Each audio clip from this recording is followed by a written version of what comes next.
ኢትዮጵያ በርካታ ታሪካዊ ቅርሶችን፣ ባህላዊ ክዋኔዎችን፣ የተፈጥሮ ጸጋዎችን በህብር ተሸክማለች። የራሷን የሆነ ባህል፣ ታሪክ፣ ማንነትና ክብር ጠብቃ መኖሯ ለየት ያደርጋታል። በአማራ ክልል ያለው የቱሪዝም አቅም በታሪክ ክር ጠብቆ፣ በባህላዊ ክዋኔ ደምቆ፣ በተፈጥሮ ጸጋ ተውቦ፣ በጥንታዊ ቅርሶች ተገልጦ ይታያል።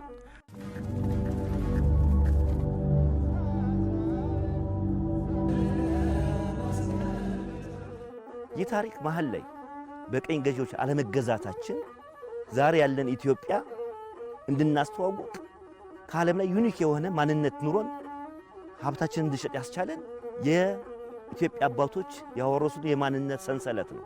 የምንናገረው ቋንቋ፣ የምንጠቀመው ሰዓት አቆጣጠር፣ የኛ የሆነ ካላንደራችን ከቀኝ ግዛቱ ውጭ መሆናችንና ሀብታችንን ማንነታችንን ጠብቀን ለዓለም እየሸጥን ያለነው ብቸኛ የኛ የሆነ ማንነት ስለሆነ ነው። ይሄን ነጮቹ የሚወዱት ያልተበረዘ ያልተከለሰ ከሌላም ያልመጣ የኛ የሆነ ማንነታችን ስላለ ነው። ይሄ በጣም ያስገርማቸው። እስካሁን ጠብቆን መቆየታችን ደግሞ ሌላ ታምር ነው። የሚመጡ ቱሪስቶች እዚህም ሌሎችም የኢትዮጵያ ክፍል ላይ ባላቸው ቆይታ ፊድባኮችን እንወስዳል። በዚህም ደስተኞች ናቸው። ባለን የማመጋገብ ስርዓታችን፣ አለባበሳችን፣ ቋንቋችን፣ የሙዚቃው እያንዳንዱ ነገር ሁሉ የሚስባቸው ስለሆነ ባላቸው ቆይታ ሁሉ ደስተኞች ናቸው። እኛ በጣም ታድለናል። ከብዙ አገሮች ጋር ስናወዳደር በጣም ታድለናል። እግዚአብሔር መርቆናል። በዚህ ሪጅን ብቻ የኛን 10% እንኳን የላቸው። ሂስቶሪካል ቦታዎች አሉ፣ ታሪክን የያዙ አሉ፣ ታሪክን የሚመራመሩ አሉ፣ ሊመጡ ይችላሉ። አርኪኦሎጂስት መጥቶ ሊመራመሩ የሚችሉበት አለ፣ የሚማሩበት አለ። የታሪክ ቦታዎች አሉ፣ የሪሊጂየስ ቦታዎች አሉ። አማራ ክልል ከሌሎች ክልሎች አንድ ለየት የሚልበት ጉዳይ አለ። ለምሳሌ እንግዲህ በርካታ ጸጋዎች አሉን፣ በርካታ ሀብቶች አሉን። በሁሉም የክልላችን አካባቢ ዘወር ብንል ለቱሪዝም መዳረሻነት የሚበቁ በርካታ ሀብቶች አሉ። እነዚህን ሀብቶች በተገቢው መንገድ አልምቶ ተንከባክቦ የቱሪዝም ፕሮዳክት አድርጎ ማቅረብ ላይ ነው የኛ ውስንነት ያለው። በዚህ ላይ ሰፊ እንቅስቃሴ ተጀምሯል። እንደ ክልል የክልላችን መንግስት እንግዲህ የ25 ዓመት አሻጋሪ የልማት እቅድ አቅዶ ወደ ስራ ገብቷል። በ5 ዓመቱ ስትራቴጂክ እቅድም ቱሪዝም የመጀመሪያው ትኩረት የተሰጠው ዘርፍ ከመሆኑ ጋር ተያይዞ በርካታ ስራዎችን ለመስራት አቅደን እየተንቀሳቀስን ነው ያለነው። አሁን እንደምናውቀው አማራ ክልል ከህዳር አጋማሽ ወይም ደግሞ ከታህሳስ አጋማሽ ጀምሮ ብዙ በዓላት አሉ። አጠቃላይ ወቅቱም የአዝመራ የሚሰበሰብበት፣ ሀብት ወደ ጎተራ የሚገባበት፣ ከአውድማ ወደ ጎተራ ተጓጉዞ ወደ ማህበራዊና ሰርግ የመሳሰሉ ሁነቶች የሚበዙበት በዓላት ያሉበት ሞር ፌስቲቭ የሚባለው በፈረንጆቹ ወይም የበዓላት ሰሞን ነው አጠቃላይ ማለት ነው።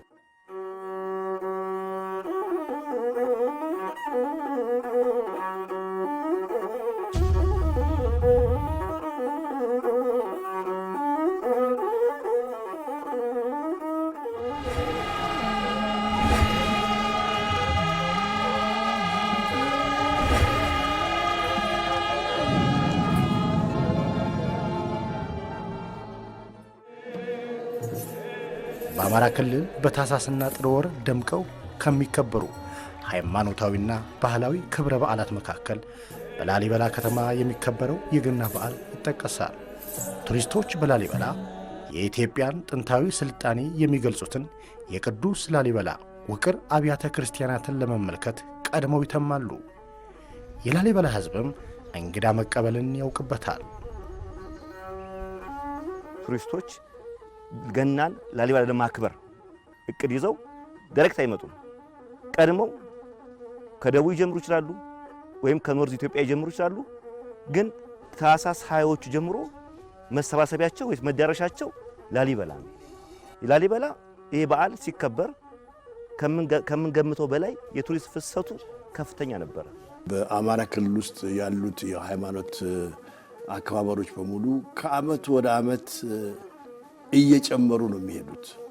በማማር በመደራጀት በስፋት እና የቱሪስቱም ከውጭም ቢሆን ከውስጥም ያለው እየመጣ ፓርቲሲፔት የሚያደርግበት ነገር እየተሻሻለ እየሰፋ እያደገ የሚሄድ ነገር ነው ሆኖ ነው ያገኘሁት። ጥር በዓላትን የምንጀምረው ከገና ነው። ታኅሳስ 29 እንግዲህ በላሊበላ የገና በዓልን በድምቀት እናከብራለን። አስተውላችሁት ይሆናል ላሊበላ አካባቢ የሚመጣውን በርካታ እንግዳ ማህበረሰቡ ራሱ ከሆቴሎች የተረፈውን ወደ ቤቱ ወስዶ በማስተናገድ ያረፈበት ቦታ አካባቢ ድረስ የራሱን ምግብ ይዞ መጥቶ በማካፈል የሚመጡ ደክሟቸው የሚመጡ እንግዶችን እግራቸውን በማጠብ በረከት ለማግኘት ከፍተኛ ስራ ነው ሲሰራ የነበረው። ላሊበላ ላይ ገና በጣም በከፍተኛ ሁኔታ ከሀገር ውስጥም ከውጭም ቱሪስቶች በተገኙበት በደመቀ መልኩ ነው የተከናወነው። ላሊበላም ትንሽ ይዟት ከነበረው ዱካክና ድብታ የመነቃቃትና የማንሰራራት ሁኔታ ላይ እንዳለች የሚያሳይ ነው።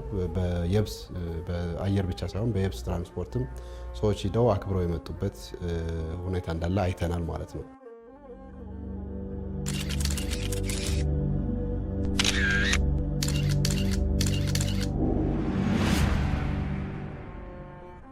የቅዱስ ላሊበላ ውቅር አብያተ ክርስቲያናት ያያቸውን ሁሉ ያስደንቃሉ። የሀገር ውስጥና የውጭ ሀገር ጎብኚዎች ፍልፍል አብያተ ክርስቲያናትን ሲመለከቱ የኢትዮጵያን ጥንታዊ የሥልጣኔ ከፍታ በአእምሯቸው ይስላሉ። በዓሉንም በአድናቆት ያከብራሉ። በላሊበላ የተከበረው የገና በዓል የኢትዮጵያን መልክ ገልጦ የክልሉን ገጽታ አፍክቶ አንድነትን አጥብቆ ሕዝባዊ ትስስርን ያጠናከረ ሆነዋል። በዚህ ዓመት በነበረው ከላሊበላ የባህል ቱሪዝም መምሪያ ያገኘነው መረጃ እና ከአስጎብኚ ማህበር ያገኘነው መረጃ ነው የሚያሳየው በገናን ለማክበር ባሉት በ3 4 ቀን ውስጥ የመጣው እንግዳ ብዛት ከ700 በላይ የውጭ ሀገር ቱሪስት ተመዝግቧል። ይህ ማለት ከታኅሳስ 25 እስከ ጥር 3 እስከ 4 ደግሞ ያለው ማለት ነው።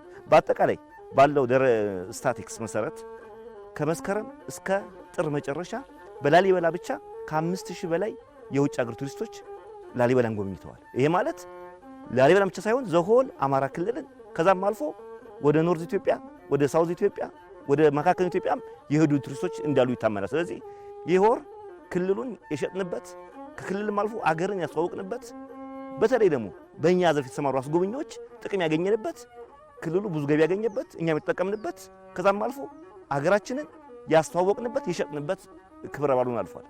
እኛ ጋር ጃንዋሪም አሁን ያለንበትን ፌብራሪ ወር ላይ ኦኩፓንሲያችን የሩም ኦኩፓንሲያችን በጣም ከፍተኛ ነው የነበረው። በቁጥር በግምት ከ300 በላይ የሚሆኑ ፈረንጆችን አስተናግደናል።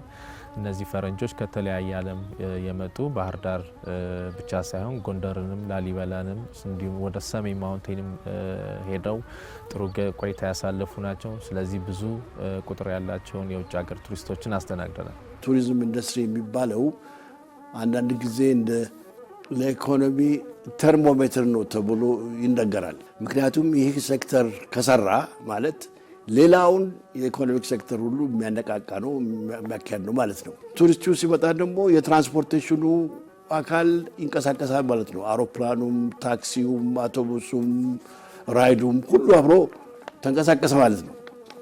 ይህም ደግሞ ራሱ ሌላ ኤምፕሎይመንት ጨምረ ማለት ነው። እነዚህም ባህላዊና ሃይማኖታዊ በዓላት በአደባባይ ስለሚከበሩ በርካታ የውጭ ሀገር ቱሪስቶች በአካል በመገኘት እንደ ማህበረሰቡ በጋራ የሚያከብሯቸው በዓላት ከመሆናቸው ጋር ተያይዞ ለክልላችን ቱሪዝም እጅግ በጣም ከፍተኛ አስተዋጽኦ አላቸው። የመጀመሪያው የክልሉን አጠቃላይ ኢኮኖሚ ከማነቃነቅ ከማንቀሳቀስ አንጻር የራሳቸው የሆነ ከፍተኛ አስተዋጽኦ አላቸው። የሆቴል ባለቤቶች፣ ሌሎች አካላትም በዚህ እንቅስቃሴ ውስጥ ተጠቃሚ ይሆናሉ። ማህበራዊ ትስስርን ከመፍጠር አንጻርም የራሳቸው የሆነ ከፍተኛ አስተዋጽኦ አላቸው። ለምሳሌ ላሊበላን ስናከብር ከተለያዩ የሀገራችን አካባቢዎች በርካታ ቱሪስቶች ይመጣሉ። እንዲሁም ከተለያዩ ሀገራት በርካታ ቱሪስቶች ይመጣሉ። ማህበራዊ ግንኙነትን ከማጠናከር አንጻር የራሳቸው የሆነ ከፍተኛ አስተዋጽኦ አላቸው ብለን መውሰድ እንችላለን። በዓላት በጣም በርካታ የሆነ የኢኮኖሚ ፋይዳ አላቸው። በጣም ብዙ እንቅስቃሴ ነው ያለው፣ ብዙ የንግድ ሂደት አለ። አሁን በተለይ በዓሎቻችን በጣም ከለርፉል የሆነ ባህልን ሳይለቅ ግን በጣም ፈጠራ የታከለበት አልባሳት ግብይት በጣም የሚደራበት ነው። በተለያየ ቦታ ላይ ያሉ ዲዛይነሮች፣ የአልባሳትና የልብስ ስፌት ባለሙያዎች ብዙ ስራ ይሰራሉ። ሱቆች ይንቀሳቀሳሉ፣ ሆቴሎች ይንቀሳቀሳሉ፣ ትራንስፖርት አገልግሎት የሚሰጡ አካላት ይንቀሳቀሳሉ። ይሄ ሁሉ እንቅስቃሴና ሰው በተንቀሳቀሰ ቁጥር ያው ይበላል፣ ይጠጣል፣ ይጫወታል፣ ይለብሳል። እነዚህ ሁሉ ለኢኮኖሚ ትልቅ ፋይዳ ያላቸው ናቸው እና በዓሎቻችን በሙሉ በተከበረ ቁጥር ለኢኮኖሚ የሚፈጥሩት መነቃነቅ ከፍተኛ ነው።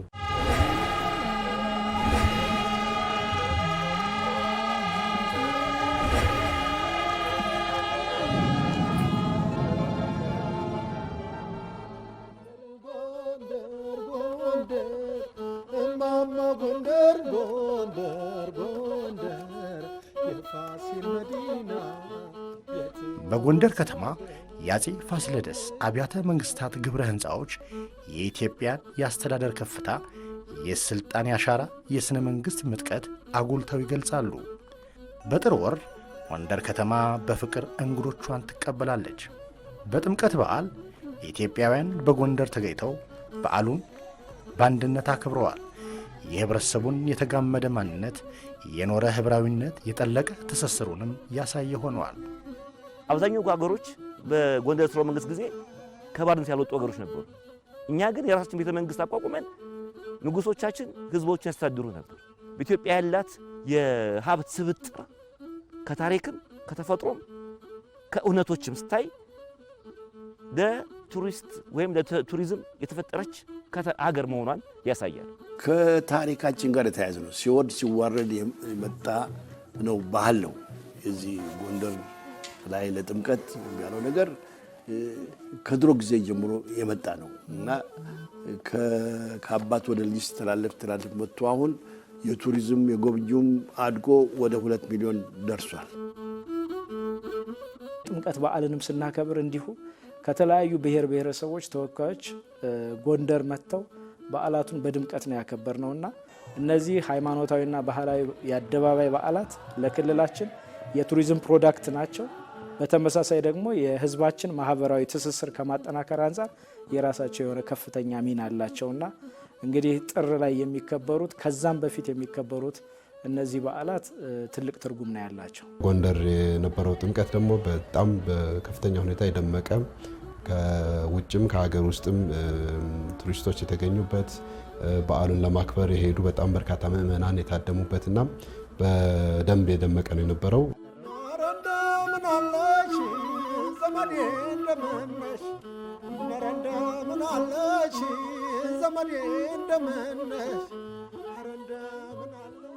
በአማራ ክልል በታኅሳስና ጥር ወር የሚከበሩ ክብረ በዓላትን ለማድመቅ ከተሞች የተለያየ ዝግጅት ያደርጋሉ።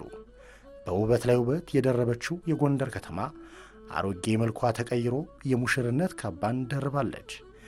በጎንደር የተሰሩ የኮሪደር ልማት ግንባታ ሥራዎችና በአፄ ፋሲለደስ አብያተ መንግሥታት የተደረገው ሁለንተናዊ እድሳት የጥምቀት በዓልን በማድመቅ በኩል የላቀ ሚና ተጫውተዋል።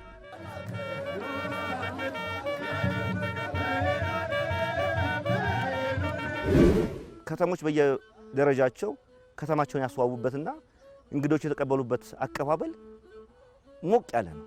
ለዚህም እንግዶቻችን በጣም ደስተኛ ነበሩ። አንዳንዴ የትም ቦታ እንደማታገኘው እምነታዊ በዓሎችን ከበዓል ጋር ተገናኝቶ የምታከብርበት አንድ ቦታ ይኖራል። ለምሳሌ የጎንደር የጥምቀት በዓል ዋና ዓላማው የእምነታዊ በዓል ነው። ከሰዓት በኋላ ደግሞ ያለው የወጣቱ የጭፈራ ፌስቲቫል ደግሞ እሱ ሌላ አንድ ባህላዊ ክንዋኔ ነውና ይሄን በአንድ ቦታ ማግኘት የሚሰማቸው እርካታ ከምነግር በላይ ነው። ታኅሳስ ጥር ላይ ላሊበላ፣ ባህር ዳር እንዲሁም ጎንደር የሚካሄዱ ፌስቲቫሎች ብዙ የሀገር ውስጥና የውጭ ጎብኚዎች ይስባሉ። በዚህ መሰረት አሁን ክልሉ እንደ ክልል ያለበት ነባራዊ ኢሜጅ ፖዚቲቭሊ በሆነ መልኩ ፕሮሞት እንዲያደርጉ አግዘዋል።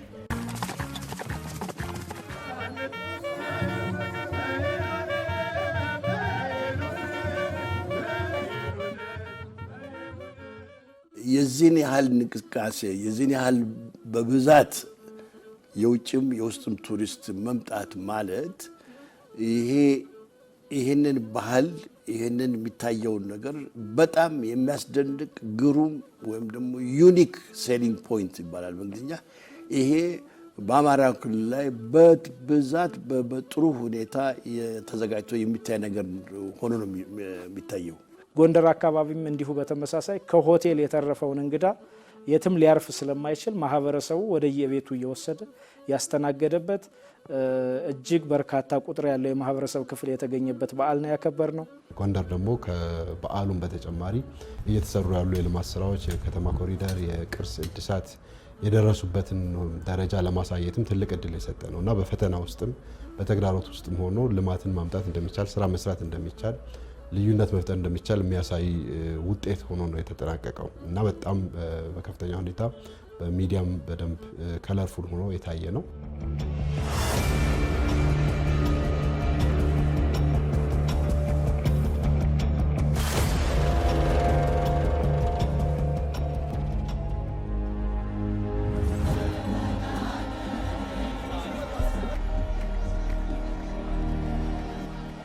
የአማራ ክልልን የተለያዩ ህዝባዊ ክብረ በዓሎች ከታሪክ ጋር የተሳሰሩ ባህላዊ ክዋኔዎች በህብር ያደምቁታል። የአድዋን አሻራ የወረሰው የአገው ፈረስ በዓል ከዓመት ዓመት ድምቀቱ እየጨመረ ሳቢነቱ እየጎላ ጥር 23 ቀን በእንጅባራ ከተማ በደማቁ ይከበራል። የአገው ፈረስ በዓል በርካታ የሀገር ውስጥና የውጭ ሀገር ጎብኚ በመገኘት መከበሩ የአማራ ክልልን ልዩ ገጽታ አላብሶታል።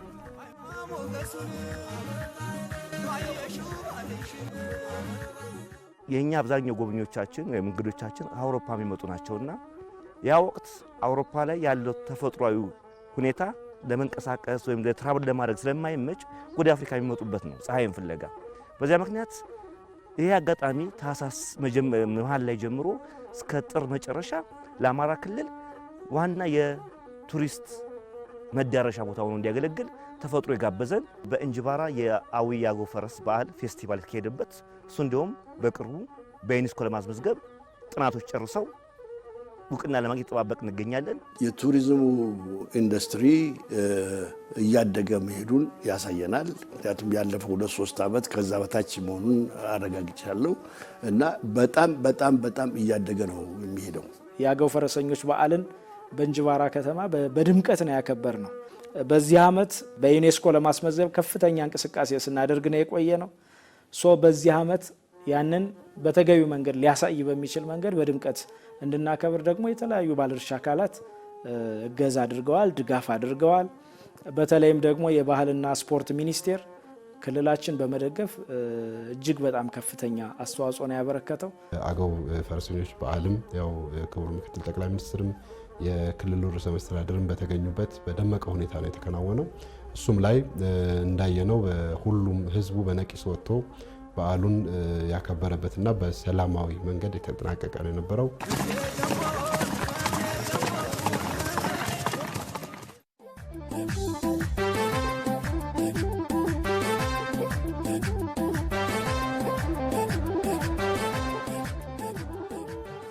በደብረ ታቦር የሚከበረው የቅዱስ መርቆሬዎስ ክብረ በዓል መንፈሳዊና ባህላዊ ገጽታን ተላብሶ እንዲከበር በርካታ ዝግጅት ተደርጓል።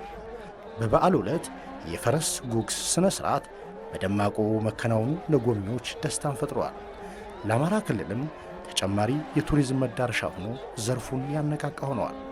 ቀጥሎም በደብረ ታቦርና በእስቴ የሚከበረው የቅዱስ መርቆሬዎስ በዓልም እምነታዊና ባህላዊ ሁኔታዎችን አጣምሮ የያዘ በተለይ የሀገር ውስጥ ጎብኚዎች የበዙበት ወጣቱ ባህሉን ጠብቆ አክብሮ ያስተዋወቀበት ማንነታችን ያሳየንበት ውበታችን ያሳየንበት ትልቅ ክንዋኔ ሆኗል አልፏል ማለት ይችላል። ከበዓላቱ ጋር ተያይዞ በዚህኛው ዓመት ካለፉት ዓመታት በተሻለ መልኩ ከፍተኛ የሆነ የሀገር ውስጥ እንዲሁም የውጭ ሀገር ጎብኚዎችን አስተናግደናል። መንፈሳዊ በዓላት ጋር በተያያዘ ገናን፣ ጥምቀትን ተያይዞ ብዙዎች መንፈሳዊ ጉዞዎችን ክብረ በዓላትን ለማክበር ወደ ሀገሩ ይመጣሉ። እንዲሁም የውጭ ሀገር ጎብኚዎች ደግሞ እነዚህን በዓላት ለማየት ባህልን፣ ወጉን፣ ስርዓቱን ለማየት ደግሞ ታዳሚዎችም ይኖራሉ። ይሄ ደግሞ ማለት እንግዲህ ለአማራው ክልል አዲሽናል ተጨማሪ ገቢ ያስገኘላቸው ማለት ነው። በስራ በኩልም የስራ ፈጠራም ተጀመረ ማለት ነው። በንግዱም በሁሉም እንቅስቃሴው ሁሉ እየቀጠለ የሚያስኬድ ሁኔታ አለ ማለት ነው። ወጣቶች በከፍተኛ ሁኔታ ነው እገዛ፣ ትብብር ሲያደርጉ የነበሩት።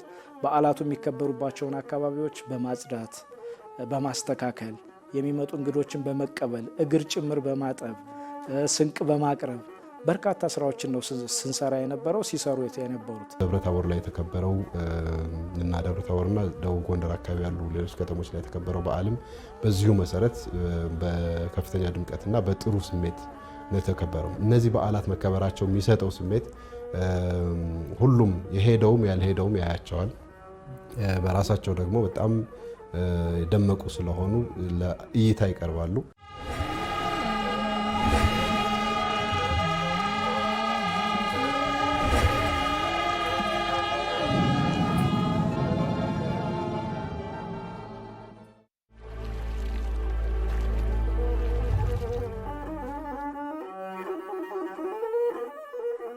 ባህር ዳር ከተማ የተፈጥሮ ውበትን ታድላለች።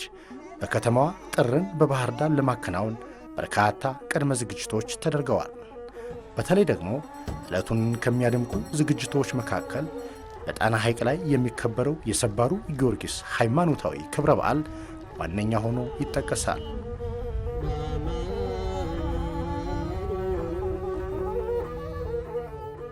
ሰባሩ እንግዲህ 2 ዓመት ጀምሯል። 3 ዓመት አካባቢ ነው 4 ዓመት አሁን የተጀመረ ጣና ላይ መከበሩ ጀምሮ አንድ የባህር ዳር ግባቱ። ስለዚህ ሰባሩ ጊዮርጊስ ጣና ላይ መከበሩ በራሱ ከቱሪዝሙ ጋር ሲተሳሰር ጎብኚ የሚስብ ነው ማለት ነው። እሱ ብቻም አይደለም። ባህር ዳር ላይ ከዚህ በፊት የሚከበር የነበረው የጥምቀት በዓል ዳውንታውን ላይ ነበር የሚከበረው። ኦልሞስት የዛሬ 4 ዓመት ጀምሮ ግን ባህሉ ራሱ የውሃ ባህል ነው። የመጠመቅን ኢየሱስ ክርስቶስ ወደ ገሊላ ወንዝ መምጣቱን የሚያመለክት ነውና ነገ ትልቅ የቱሪስት ግባት መሆን ይችላል። ብዙ ጎብኚዎች የሚመጡበት ሁኔታ ይመቻቻል ያስባሉ። ጣናንና ሰባሩ ጊዮርጊስን በምናለማበት ወቅት በአንድ መስህብ ውስጥ 3 ነገሮችን አዳምሎ የያዘ ማለት ነው። አንደኛው እምነት ነው፣ ሁለተኛው ተፈጥሮ ነው፣ ሶስተኛ ባህል ነው። የህብረተሰቡን አጨፋፈር፣ የህብረተሰቡን አለባበስ፣ የህብረተሰቡን አጋጋጥ የምናሳይበት ነው እና 3ቱንም ባንድ አድርገን ለቱሪስቱ የምናቀርብበት ገበታ አድርገን ነው እየሰራን ያለ ነው። በዛ ደረጃ እየሰራን ነው። ውጤታማም ነን። ከጊዜ ወደ ጊዜ እየደመቀ እየፈካ እየመጣ ነው። እኛ ያለንበት ሀገር ላይ ሆነን አይናችን የተዘጋ ይመስለኛል አንዳንዴ። እነሱ ያላቸው እይታ እኛ ያለን እይታ በጣም የተለያየ ነው። ተፈጥሮን በጣም ያደንቃሉ። ከብዙ ዓለም የመጡ ፈረንጆችን የማግኘት እድል አለኝ። በእነሱ እይታ እኔ ቀናለሁ እዚህ ሆኜ እና ፈረንጆች ወደ ባህር ዳር ሲመጡ ባህር ዳር በተፈጥሮ የታደለች ከተማ ነች። በባህልም እንዲሁ በጣም በቆይታቸው እጅግ በጣም ደስተኞች ናቸው። ሆቴሎች የተሻለ ኦኩፓንሲ ይኖራቸዋል። ከተማዋ ላይ ያሉ ሆቴሎች ተይዘው አልቀው እንደነበረ ነው። ያ ማለት ብዙ ፍላጎት እንዳለ ነው የሚያሳየው። ይሄ ደግሞ ኢኮኖሚውን ለማነቃቃትም ሰው ወደ ስራ፣ ሰው ወደ ኢኮኖሚያዊ ንቅናቄዎችና ተግባራት እንዲሳተፍ በማድረግም ትልቅ ሚና ነው ያለው።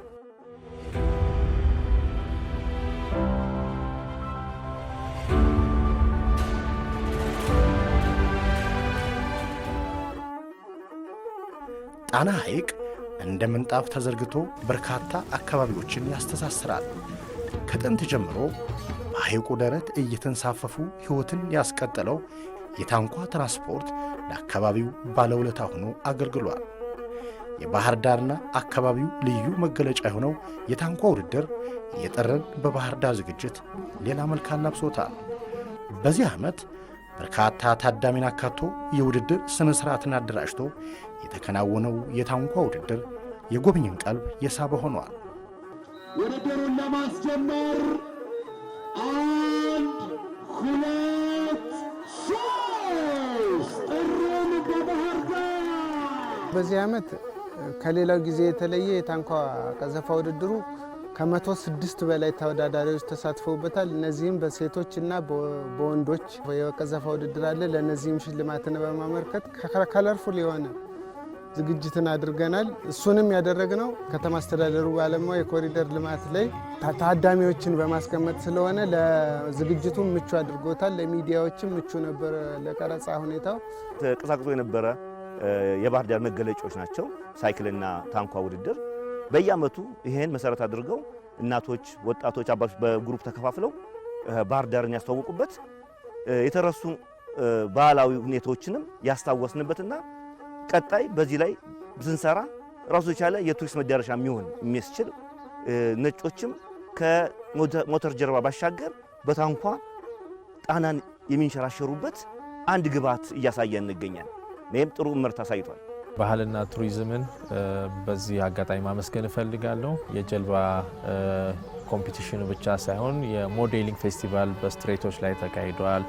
የባዛርና ኤግዚቢሽኖችን አዘጋጅተዋል። ጀልባ ላይ ኮምፒቲሽኑ ብዙ ሰዎች እንዲያዩት፣ እንዲሳተፉ እንዲሁም ደግሞ እንዲነቃቃ አድርጓል እና እጅግ በጣም ደስ የሚል ኮምፒቲሽን ነበር። እንዲሁም ደግሞ በመዘጋጀቱ ብዙ ሰዎችን ኢንጌጅ እንዲያደርግ አድርጓል። ቱሪስቶችን፣ የከተማው ነዋሪን ሁሉ እንዲያይ እንዲመለከትና ደስተኛ እንዲሆን አድርጓል። ጥሩ ነበር። ጥርን በባህር ዳር እንግዲህ ከጥምቀት ጀምሮ በከፍተኛ ሁኔታ እየተከበረ ነው የመጣው። ምናልባትም በጀልባ በታንኳ በተለያዩ ሁነቶች በዓላቱን በድምቀት ያከበርንበት ሁኔታ አለ። ከዚህ በላይ ከሰራን በተወሰነ መንገድም ፕሮሞት ካደረግ ነው በቀጣይ እጅግ ቁጥሩ ላቅ ያለ ቱሪስት ወደ ክልላችን እና እነዚህ ሁነቶች ወደሚከበሩባቸው እነዚህ የአደባባይ በዓላት የሚከበሩባቸው የቱሪዝም መዳረሻዎቻችን አካባቢ በርካታ ቱሪስት ሊመጣ እንደሚችል ትምህርት ወስደናል። በዛ ልክኛም መስራት መቻል አለብን። አሁን ያለፉት 2-3 ዓመታት ክልላችን ያለበት ሁኔታ ስናየው በጣም በብዙ ረገድ ተግዳሮቶች የነበሩበት በመሆኑ እነዚህ የኖሩ የደስታና የፌስቲቪቲ በዓላትና ቀናትም በደበዘዘ መልኩ እንዳይታዩ ለማድረግ ብዙ ጥረቶች ተደርገዋል። የአምና በተሻለ መልኩ የተጀመረ ዘንድሮ ደግሞ በደንብ የዳበረው ነገር እነዚህ በዓላት በጣም በደመቀ ሁኔታ መከበር ጀምረዋል።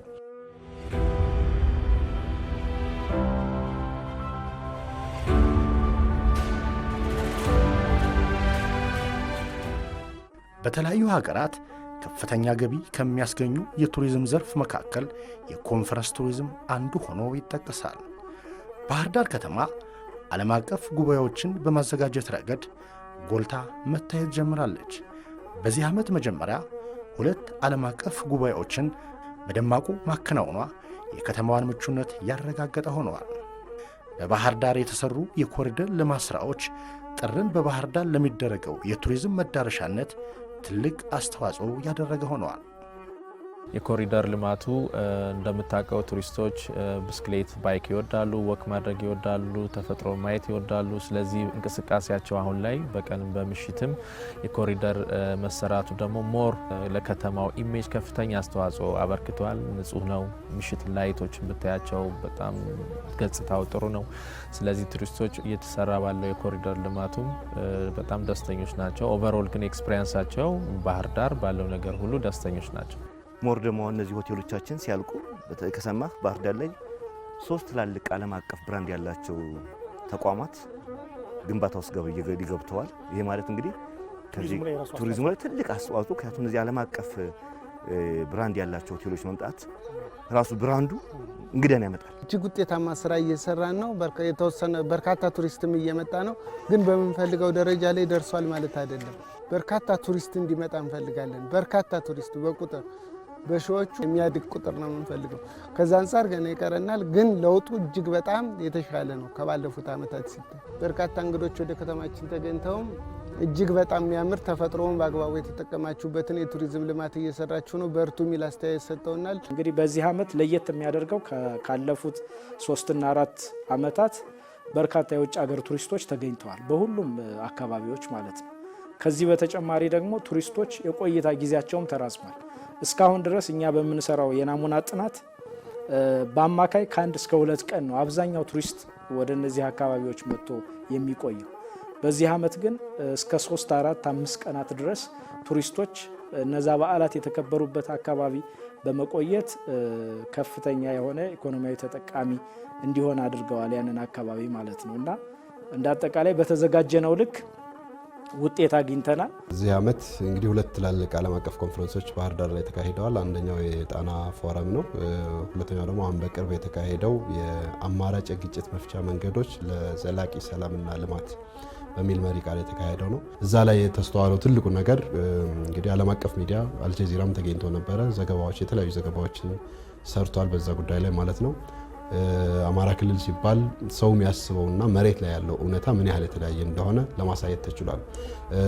ተወያዮቹ አዳራሽ ውስጥ ብቻ መወያየት ብቻ ሳይሆን ማታ ላይም ራት ግብዣ በጣና ላይ በማሪና ተጉዘው በጀልባዎች ተጉዘው እንዲሁም ከተማዋ ላይ ያለው የልማት እንቅስቃሴዎችን ተዟዙረው አይተው ነው የተመለሱት ማለት ነው። ስለዚህ ባህር ዳር ራሷን ለመግለጥ እያደረገች ያለችው ስራ በከተማ ኮሪደርና የጣናን መግለጥ በሚለው ኢኒሼቲቭ እየተሰሩ ያሉ ዋና የልማት ውጤቶችና ከተማዋን ምን ያህል እየቀየሯት እንደሆነ ለማየትና ምስክርነት ለመስጠትም የቻሉበት ሁኔታ ነው የተፈጠረው።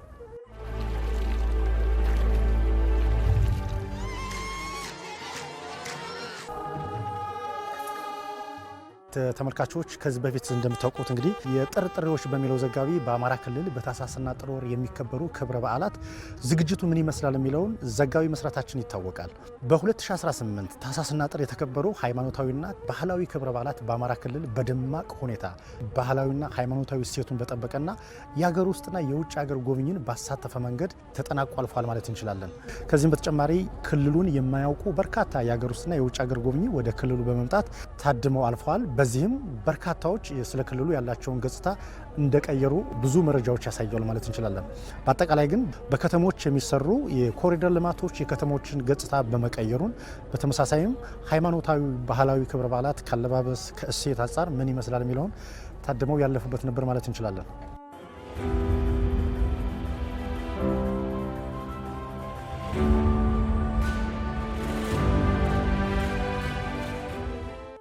ሀገራት የቱሪዝም ዘርፍን በዘላቂነት ለማጠናከር የተለያዩ ስራዎችን ይሰራሉ። በተለይ ደግሞ የቱሪዝም ገቢን ከውጭ ሀገር የጎብኚ ጥገኝነት ለማላቀቅ የሀገር ውስጥ የጎብኚ ቁጥርን ከፍ ለማድረግ በስፋት ይሰራሉ። በአማራ ክልል በታህሳስና ጥር ወር በርካታ የውጭ ሀገር ጎብኚ የተገኘ ቢሆንም የሀገር ውስጥ ጎብኚን ለማሳደግ በዘላቂነት መስራት ወሳኝነት አለው። አጠቃላይ በአሁኑ ሰዓት በዓለም አቀፍ ደረጃ ዳታ ብትሰበስብ አብዛኛው የሀገሮች የገቢ ምንጭ በቱሪዝም ዘርፍ ራሱ የሀገር ውስጥ ነዋሪው ነው። ለምሳሌ ቻይና ከዚህ የነበረው አብዛኛው ጎብኚው ከውጭ ነበር። አሁን የቻይናዊ ጎብኚው እየበዛ የመጣውና እንደ ቪየትናም እንደዚህ ስናይ በሀገር ውስጥ ጎብኚ ላይ ሞር መስራት ሰስቴኔብል የሆነ የቱሪዝም ኢንካም እንዲኖረን ያስችላል። በአሁኑ ሰዓት ያየነው ምንድነው የሀገር ውስጥ ጎብኚዎች ብዛት እያሳየ ነው። ይሄ ደግሞ ሞር እዚያ ብንሰራ ሁሌም ነጭ ናፋቂዎች አንሆንምና ጥሩ ለውጥ ጥሩ ምርታ እያሳየ ይገኛል። ዶሜስቲክ ቱሪዝሙ እንደምታውቀው ብዙ ትምህርታዊ ጉዞ፣ ስብሰባዎችን፣ መንፈሳዊ ጉዞዎችን ብዙ ነገሮችን የያዘ ነው። ስለዚህ አሁን ሚቲንግ ላይ በተያዘ ኮንፈረንስ ቱሪዝሙ ላይ ሞር የዶሜስቲክ ቱሪዝም ይመጣል። የፒክኒኩ ላይ ግን ከዚህ ሞር መሰራት ያስፈልገዋል። ብዙ ሰው እንዲመጣ ኤክስፔክት ይደረጋል። አሁን ያለው ግን ካለፉ ጊዜያቶች በተሻለ መልኩ ነው።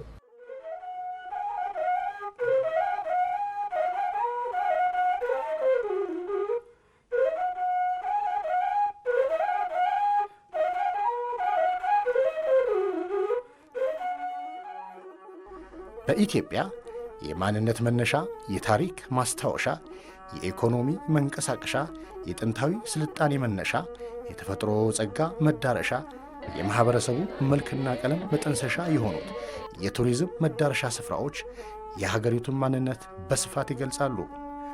በአማራ ክልል በታህሳስና ጥር ወር የተከበሩ ሃይማኖታዊና መንፈሳዊ ክብረ በዓላት የክልሉን ገጽታ አሳይተው አልፈዋል። በአጠቃላይ ምን ማለት ይቻላል እንደነበረው እንቅስቃሴ ሞር ስኬታማ ነበር።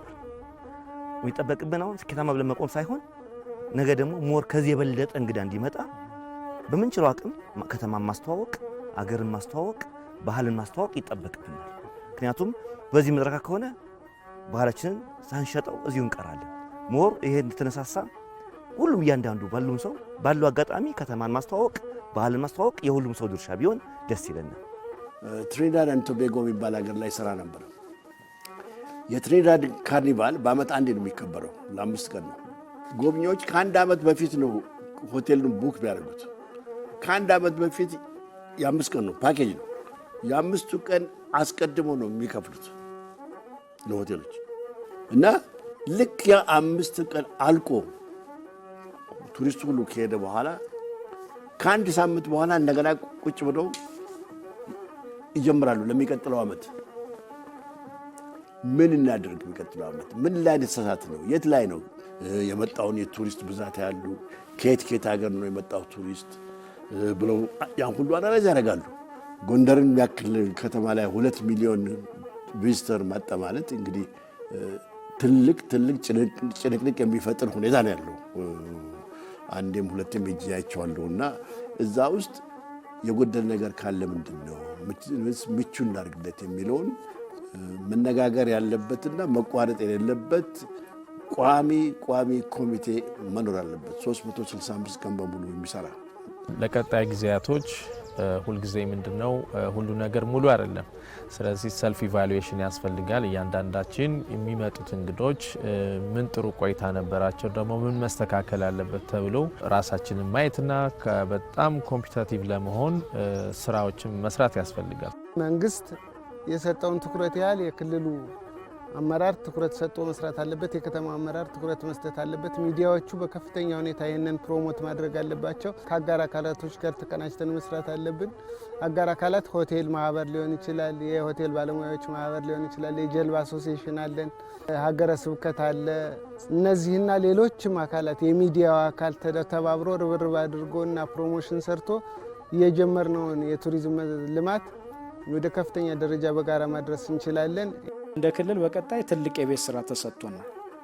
አንደኛውና ትልቁ ጉዳይ አሁንም ህዝባችን እነዚህ የቱሪዝም መዳረሻዎች ባሉበት አካባቢ እንግዶችን ተቀብሎ ለማስተናገድ ዝግጁ መሆኑ፣ እነዚህ የቱሪዝም መዳረሻዎችም በተገቢ መንገድ መጎብኘት እንደሚችሉ፣ ሰላሙ እየተስተካከለ የመጣ መሆኑን ያሳየ ከመሆኑ ጋር ተያይዞ በቀጣይ ከዚህ የተሻለ ዝግጅት ማድረግ መቻል አለብን።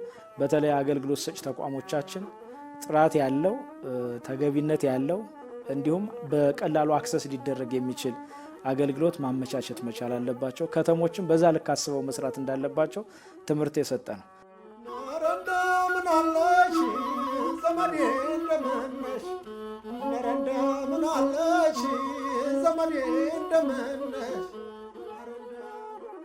በቱሪዝም ዘርፍ ከጊዜ ወደ ጊዜ በተሰሩ ተግባራት የተደበቁ ቅርሶች መገለጥ ጀምረዋል። በቱሪዝም መዳረሻ ስፍራዎች በአካባቢው ላይ በተደረገ የልማት ሥራ የቦታዎቹ ውበት ፈክቶ ሳቢነታቸው ጎልቶ እንዲወጣ አድርጎታል። የሚደነቅ ነው። ያላየ ሰው ኢትዮጵያ ውስጥ ነው ብሎ ማመን አይችልም። ኢትዮጵያ ብዙ ሀብት አላት፣ ብዙ ተፈጥሮ አላት። ይሄን ተፈጥሮ በስራ ሲቀየር፣ ሲዋብ፣ ሲያምር አገራችን ደምቃ የምትታይበት አንዱ ነው ጎርጎራ። እውነት ነው የምላቸው እዚህ ከመጣሁ በኋላ ያየሁት ስሜት የነበረኝ እንትን ልጅ ሆንኩኝ። የሮጥኩኝ ወደየት ልሂድ፣ ወደዛ ሄዳለሁ፣ ወደዚህ ሄዳለሁ። በጣም ያ ድካም ምናምን ስሜት የሚባል ነገር ከላይቴ ላይ ጠፍቶ ይኸው እየነገርኳቸው ነበርና በጣም በቃ ስሜታዊ ሁኜ ነው በጣም ወላሂ ስከታተል የነበረው ሳየው የነበረውና ተሰርቷል። በቃ ተሰርቷል። ማህበረሰቡም ይገባዋል። አቀማመጡ አልጋዎቹ ምናምን ወደ ውስጥ ስንገባ ስናየው ሬስቶራንቶችን በሙሉ አቦ ባል ሚስትና ልጆች ይዞ መምጣት ነው እኔ የማስበው። በእውነት ልጅና ሚስቴን ይዤ መጥቼ እዚህ ቦታ ላይ እስኪዩት ብዬ እነሱን ለማሳየት ነው ጓጓሁት። በጣም ደስ ብሎናል። Gorgora is reflecting the history of this beautiful country. Here at Gorgora Grand Resort, it's such a beautiful place to be, and we've actually enjoyed our stay here. It has a lot of facilities for family, for individuals, for conferences, and it's such a beautiful scenery just opposite, just by the shores of Lake Tana. First of all, I was impressed that the facility itself actually is fitting perfectly into the nature. So the way it has been designed, it actually fully integrates into the landscape and does not destroy the harmony of the forest. So you feel yourself you're actually inside the traditional historic place and in a very like in a natural park or reserve. It's very impressive. የቱሪዝም ዋና ሀሳብ ወይም ዋና መሪ ቃሉ ምንድነው? ቱሪዝም ለሰላም ነው። ቱሪዝም ህዝብ ከህዝብ የሚያገናኝበት መንገድ ከምትገምተው በላይ ነው። በቱሪዝም ብቻ ሰላም መስጠት ትችላለህ። በቱሪዝም ብቻ ህዝብ ለህዝብ ማገናኘት ማስማት ትችላለህ። ቱሪዝም አሁን ባለንበት ሁኔታ የቱሪዝሙ ኢንዱስትሪ እየተስፋፋ ነው የሚሄደው። የሚመጡት ቪዚተሮች ቁጥር እየጨመረ ነው የሚሄደው። በዛም ልክ ደግሞ በመንግስት ደረጃ ዋን ኦፍ ዘ ኢኮኖሚክ ፒለር ተብሎ መነገር ብቻ ሳይሆን ፕራክቲካሊ ደግሞ እያየነው ነው። በያለበት በሪሞት ኤሪያ ባሉበት ቦታ ላይ ጥሩ ጥሩ ነገሮች ሪዞርቶች በጣም ስታንዳርዱን የጠበቁ እየተሰሩ ናቸው። አሁን ከአማራ ክልል ውጭ ሌላ ክልል እንዳለ አላስታውስም። ለምሳሌ የቅርስ ጥገናና እንክብካቤ ስራዎቻችን መንግስት 60% ያወጣል። ከማህበረሰቡ 40% የሚሆነውን ፋይናንስ ሞቢላይዝ አድርገን በቅንጅት ፋይናንስ ነው ቅርሶችን የምንጠግነው የምንንከባከበው ጽዳትም የሚያስፈልጋቸው ከሆነ እንዲጸዱ የምናደርገው ማለት ነው። ህዝባችን በተለይም የመዳረሻ ልማት ስራዎቻችን ስንሰራ ከጎናችን ነው።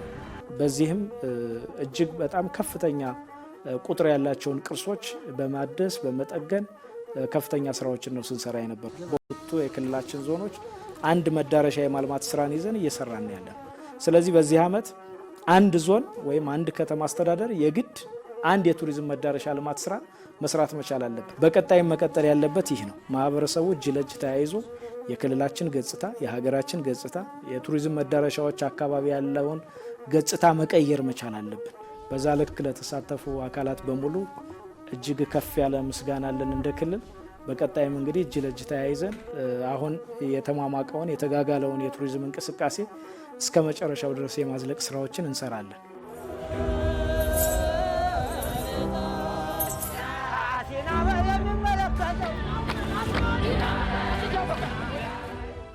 በአማራ ክልል በታህሳስና ጥር ወር የተከበሩ ክብረ በዓላት ተናፋቂ ሆነው ደስታን ፈጥረው አንድነትን አጠናክረው አልፈዋል።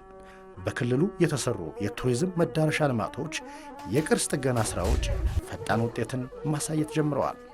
በርካታ የሀገር ውስጥና የውጭ ሀገር ጎብኚዎች ክልሉን እንዲጎበኙ አስችሏል።